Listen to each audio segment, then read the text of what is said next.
Suddenly, the cameras are flashing, the briefing room is packed, and a major foreign policy breakthrough is on the table. President Trump steps up to the microphones and announces the U.S. has reached a great settlement to end the conflict with Iran. He tells reporters the paperwork just needs to be finalized, and a signing ceremony in Europe is likely days away. This chart tracks the immediate reaction in global commodities. Notice how right at the moment of the announcement, the price of Brent crude oil reacts, dropping sharply by 4.4% on the day. But thousands of miles away, Tehran issues a rapid correction. Iran's foreign ministry calls the reports purely speculative, bluntly stating that absolutely nothing has been finalized. Global markets are already pricing in the end of a conflict that one of the two primary combatants says is still very much active. Meanwhile, out on the turbulent waters of the Persian Gulf, the military situation is still far from quiet. Just days before this supposed deal, the U.S. military launched a wave of strikes targeting radar and surveillance sites across southern Iran. That campaign came accompanied by explicit threats from Washington to seize Iranian oil facilities. Tehran didn't back down. In direct retaliation, Iran's Islamic Revolutionary Guard Corps fired on American military bases, scattered across Bahrain, Kuwait, and Jordan. Washington is actively declaring a peace memorandum finished, while both militaries are still busy trading fire and destroying each other's infrastructure. This physical memorandum of understanding is the focus of the current dispute.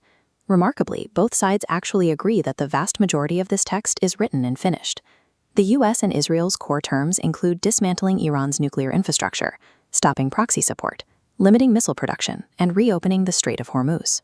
But Iran sees moving goalposts, claiming the U.S. keeps injecting excessive demands, pushing negotiations past strict Iranian red lines.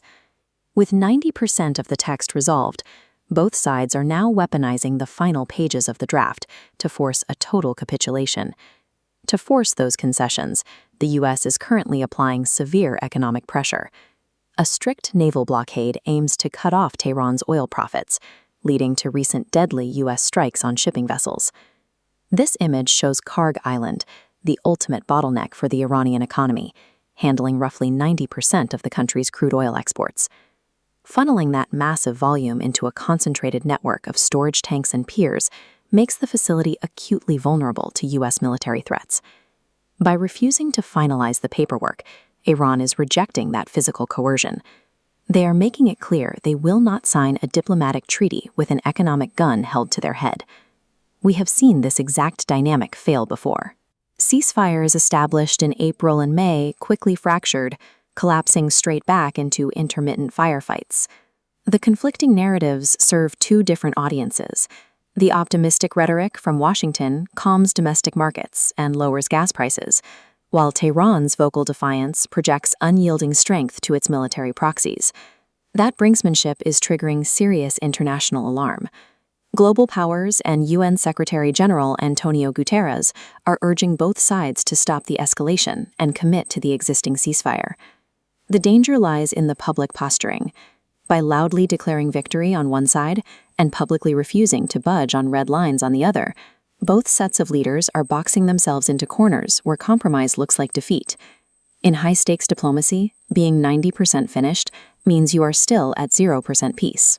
Until those final demands are resolved, the rhetoric won't end the war. It will simply drag the region deeper into an unpredictable and violent quagmire.